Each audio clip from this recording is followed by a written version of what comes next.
I think we've got to really start all these video vlogs, whatever we call them, these little video chats that we all do at the moment, by thinking about Tommy and how we can help him. And I think we can do two or three things. I think we can support him financially. We can support him with email through the prison email system. I'll put the link in the description below. We can support him by writing letters to our MPs, writing letters to the prison governors, whatever prison he's in. I mean, I just heard, there's gossip on the internet about him being moved. I haven't heard of anything about him being moved again, as far as I know, unless I'm behind the times a little bit. It is Sunday after all. He's still in Woodhill, and he's still in lockdown for 23 hours a day. So not in a good situation, to say the least. As far as I know, he's fairly safe at the minute. I think he's going to be meeting lawyers early next week to try and get some sort of stability put together. Really, I think that's the main thing that he can. It's the least he can really expect. And remember, he's a civil prisoner in a high security prison that does house very, very dangerous people. And this is the place where he got violently attacked and his teeth kicked in several years ago. So not a good position, but we can support him. And I think the more emails he gets, the happier he's going to be. The more we write to the government and the powers that be, the better. And we've got to hold those scumbags to account, because to me, Starmer's lot and the Conservatives as well, they never gave Tommy a minute's peace or a minute's silence. And I don't believe for a minute that wasn't coming from political pressure from the deep state and from the Uni Party, which of course now we've got the far left version of the Uni Party. So not a good position to be in. I also saw a video of a prison officer, I don't know if you've seen it, being interviewed by Michelle Dewberry. I think it came out a few days ago. And this shows the importance. If you're innocent of something, don't plead guilty just to get a short sentence. Because there was a guy, his ex-prison officer, he said some hurty words on Twitter. The police kicked his door in, dragged him off to the police station, charged him with inciting racial hatred, locked him up, remanded him. He pleaded pleaded not guilty, not guilty, not guilty, all the way through the system. Eventually, he was let out on the tag before his trial, went to Crown Court, was found not guilty, and he is now a free man. A lot of the other people that were dragged through the courts and pleaded guilty were banged up for a long time for very, very dubious reasons, let's just say that. And to me, they're political prisoners. These are complete miscarriages of justice. And I'm going to ask the question again. Have Keir Starmer, Yvette Cooper, and the Justice Secretary, whatever her name is, Mahmood, have they perverted the course of justice? I think they're very, very important questions to ask. I'm not saying they have, but I'm saying, is anybody going to do a deep dive and find out if they perverted the course of justice in the way that the whole totalitarian, tyrannical crackdown on peaceful protests was carried out when the riots were going on? Again, we've always said this from the beginning. Rioting is wrong. Throwing a brick's wrong. As soon as you throw a brick, a bottle, or anything else, you lose the argument, and you probably lose your liberty. But protesting peacefully, even if it's vocally, is absolutely legitimate. Posting your thoughts on Twitter, Facebook, X, YouTube, like this video we're going on, is perfectly legitimate. And these hate speech laws are being misused and abused, as far as I'm concerned, certainly by the police, the CPS, and it's possibly coming from higher up the chain, from government. And just imagine what it would be like. Just imagine how bad it would be if there were Islamophobia laws on the statute book. Now, I think by default there already are, because from what I can gather, a lot of the people that were getting arrested for supposedly inciting racial hatred were talking about the certain religion that we can't talk about on YouTube.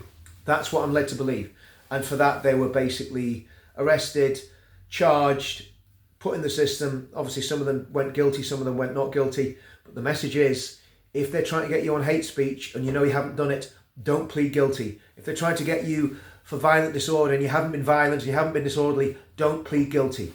Always go not guilty. And you need to get Better Call Saul onto it to sort the aftermath out. So that's the Tommy stuff, the court stuff. and we've got to fight for these political prisoners. Brexit Brian, I just want to make sure I've got this right, his handle on Twitter right, at Brian Patriots. Absolutely superb speech yesterday at the Home Office. As far as I know, Brian had never done any public speaking before. He was relaxed, he was confident, total natural, did a great job.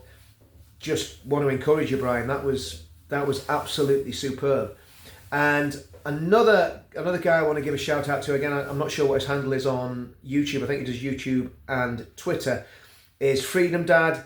He's a lad from Northern Ireland. I don't know anything about him. I genuinely don't. My wife's an avid watcher of his channel. I've watched his channel as well. I enjoy his videos.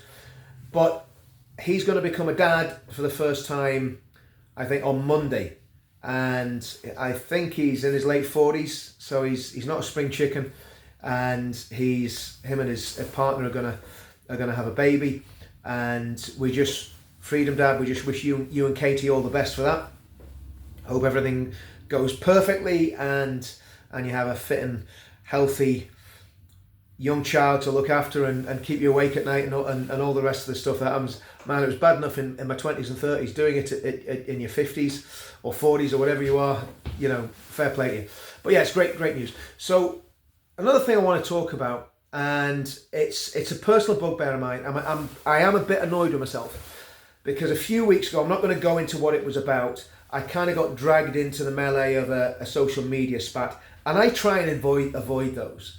I try not to mention people by name on social media. I try not to respond to people's posts in a negative way because I just know how damaging it is and how toxic it is. And I got kind of dragged in. Wish I hadn't, to be brutally honest with you. It's different having, sending messages personally to one another. You can be as, nasty to each other as you want on personal messages. As long, yeah.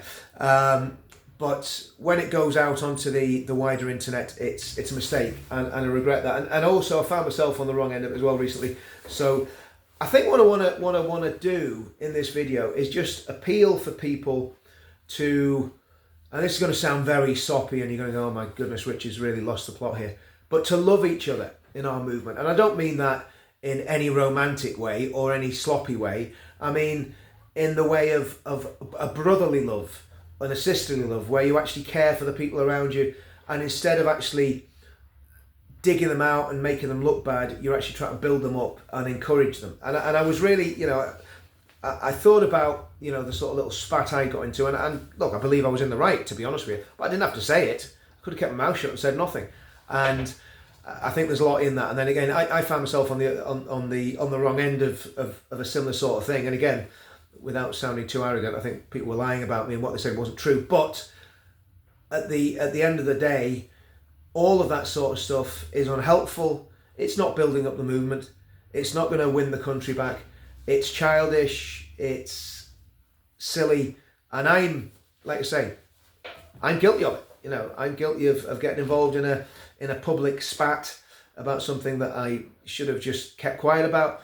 And again, other people have had a pot with me, and I just think it's human nature. Yes, it happens, but it's not necessary. And if we spent the time that we spend looking for the negatives in people, looking for the positives in people, I think the movement would be a lot healthier. And all I'm interested in, I'll be brutally honest with you, I don't care what people say about me. I genuinely don't. In fact, if people say loads of bad things about me, and I don't really, it doesn't bother me, because I know what I am. I know I'm just a failed, flawed human being like the rest of us. But in terms of the movement, it's not good or healthy for the movement, and it can have very, very negative effects on the movement for all sorts of reasons. So I'm going to do my best to zip that and not say negative things about people, even on WhatsApp, that isn't totally public. I'm just not going to do it anymore because it's just not healthy. And I have done it. I've done it loads of times. We all have. And I'm not preaching at anyone because I'm talking to myself as much as I'm talking to anybody else. We just need to look out for each other and help each other and have that brotherly and sisterly love in the movement, like we felt on that Saturday. That Saturday was something else. It was such a special day, and there was genuine love and unity. And we can very easily destroy that by saying stupid stuff about each other and, you know, spitting the dummy out and, oh, I'm not talking this one, I'm not talking that one. We all need to work together. We're in a hell of a fight. We've got no doubt there's people that will infiltrate our movement. No doubt there's people who want to stop us doing what we're doing. No doubt we've got insurmountable odds to overcome. And we can do it if we stick together. We can do it if we all work together, because I know for a fact, and like I say, I mentioned Brian earlier on there, Freedom Dad. A lot of people that speak really, really well. I know there's other people that are really good at admin, other people that are really good at organising things, you know, organising demos, other people that are really motivational. I think of Liam Tuff's, like, man, I said to Liam, he sends these voice notes, Liam, and if you ever get a voice note from Liam, keep it, right? Because in years to come, they'll be worth money, right? Because they are the most positive voice notes you will ever get from a human being. He's a way with words, he's a sense of humour. And so we've got loads of people that can encourage, that can be positive, that can change the atmosphere in a room. You know, we've got some absolutely amazing people. So to spend time digging each other out and fighting with each other, and I have done it loads, and I'm tired of it, I'm bored of it, and I don't want to be involved in it anymore. And if someone, you know, people have something to say to you, say it to the face, you know. And people have said stuff to my face, and you just got to take it, you know. It is what it is. So yeah, I think we've got to really build that sense of unity that we had on Saturday the 26th. And what do we do next? Well, we've got to get Tommy out. We've got to protect Tommy as much as we can by writing to our MPs. You know, I've been in touch with my MP. Our movement's been in touch with Lord Pearson, so he's on it. There's a lot of good people getting involved in trying to help Tommy. But keep pestering your MPs, keep pestering everybody about what's happening, keep pestering those prison governors, because they will have to sit up and take notice. They know that we're watching. The world's watching what happens to Tommy, and the world's watching what happens with this court case over Southport and the alleged cover-up. Which, man, when you look at it, it's inconceivable that Keir Starmer didn't know exactly what had happened within hours of the police finding out. So that's a long time that Keir Starmer, Yvette Cooper have sat on this information. And no doubt other people in government and the media have all sat on this information and kept it quiet. And of course, they'll all say it was in the public interest, it was for public safety, it was for community cohesion, whatever they're saying. They're lying. They're lying. How long did they think they could cover it up for? So lots of different moving bits to the video there. I think it's really important that we build on what we did on the 26th, and we build in a really positive, upbeat way. And again, it does come back to a Christian message, a message of love. You know, I mean, Jesus was very, very explicit, and I can say this because it's Sunday. I know a lot of people don't like my Christian messages, but that's okay. But it's a Sunday, so let's talk about Jesus on a Sunday. And he said this. He said, "Love your neighbour." Okay, well that's not exceptional, is it? You know, most societies would try and help their neighbours out if they can. People who know. And then he said, "Love your enemies."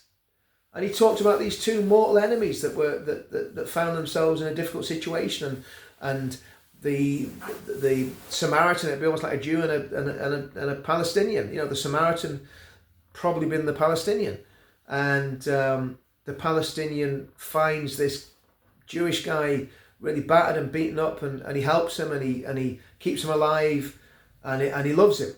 And that's what Jesus said, love your enemies. So that means you've really got no option, you know, than to love everybody if you take that advice. And I think it's very, very good advice. And I think if we all live by it, me included, which I haven't on numerous occasions, you would have a lot less stress, a lot less anxiety, probably a lot less mental and physical illness. Because the amount of time we spend hating people or being consumed by conflicts with other human beings, it's negative energy, it burns away at your soul, it's not good, and it doesn't do anything for you as an individual, but it certainly doesn't do anything for our movement. And if we can get our movement together as one. Now, when I'm talking about our movement, I'm not talking, I'm not talking about the people that don't politically align with us. I'm talking about people that are in that spot that's represented by the Pledge, that's represented by Tommy, that's represented by Gerard Batten, that's represented by UKIP and Reform. That wide coalition that are not racist, are not xenophobic, that just love their country and want to see the country succeed. This week, would you say, well, not lost a contract, but a very, very important partner in my business. Not as in partner, as in joined, financially, but basically we worked together on projects. Decided that they weren't going to work with me anymore because they didn't like my values. They didn't actually ask what my values were. They didn't drill down and say, oh, what do you actually believe? We just want to make sure that we know what you're about. These are people I've worked with for 24 years incidentally. Just pull the plug. Gone. Don't have anything to do with your values don't align with ours. We're a values-based company. What values? I thought about this and I thought, my values are basically Christian values. No, I'm not a good Christian, but I believe in Christianity, and I try my best to live by Christian values. Not very good at it, but I try my best. My values would be, as everybody knows, very much against racism, very much against anti-Semitism, very much against extremism, whether it's Islamic extremism, fascist and Nazi extremism, or far left extremism. Pretty much makes me a centrist. So this company that decided they didn't want to work with me anymore because of my values, I'd love them to show me which of my values do they disagree with. And I think they'd probably be left very, very red-faced. I'm not going to say any more on that because obviously I'm going to have to take legal advice on what the next steps are. But yeah, that's what we're up against. And of course, all of these things have consequences. Financially, stress, etc., etc.